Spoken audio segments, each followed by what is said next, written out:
This is all wrong. The story you're about to hear. I shouldn't be up here. I should be back in Only the school, names have been on the changed. other side of the ocean. Yet, you all come to us young people for hope. How dare you? You have stolen my dreams and my childhood with your empty words. And yet, I'm one of the lucky ones. People are suffering. People are dying. Entire ecosystems are collapsing. We are in the beginning of a mass extinction, and all you can talk about is money and fairy tales of eternal economic growth. How dare you?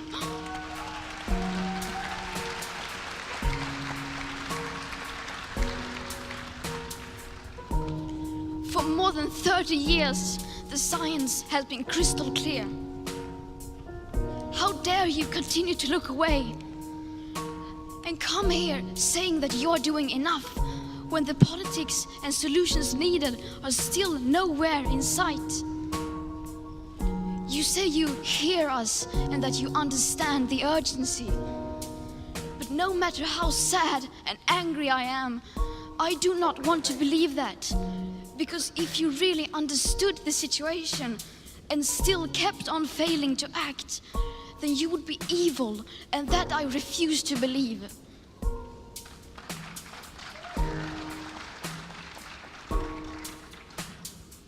The popular idea of cutting our emissions in half in 10 years only gives us a 50% chance of staying below 1.5 degrees and the risk of setting off irreversible chain reactions beyond human control.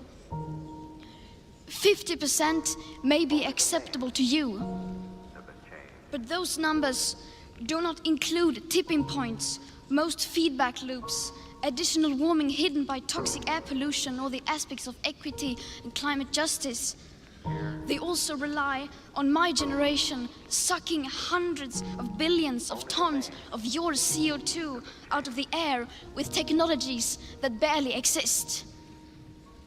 So a 50% risk is simply not acceptable to us, we who have to live with the consequences. To have a 67% chance of staying below a 1.5 degrees of global temperature rise, the best odds given by the IPCC, the world had 420 gigatons of CO2 left to emit back on January 1st, 2018. Today that figure is already down to less than 350 gigatons. How dare you pretend that this can be solved with just business as usual and some technical solutions?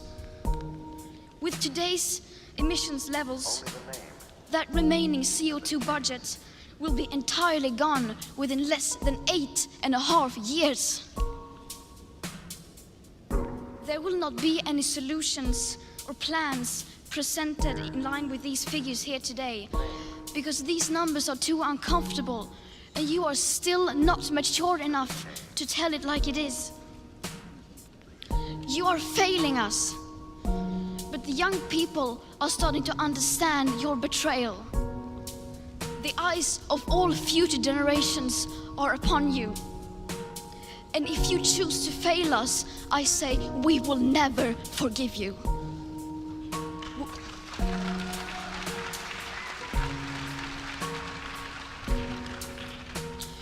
We will not let you get away with this.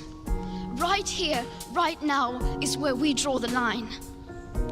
The world is waking up, and change is coming whether you like it or not. Thank you.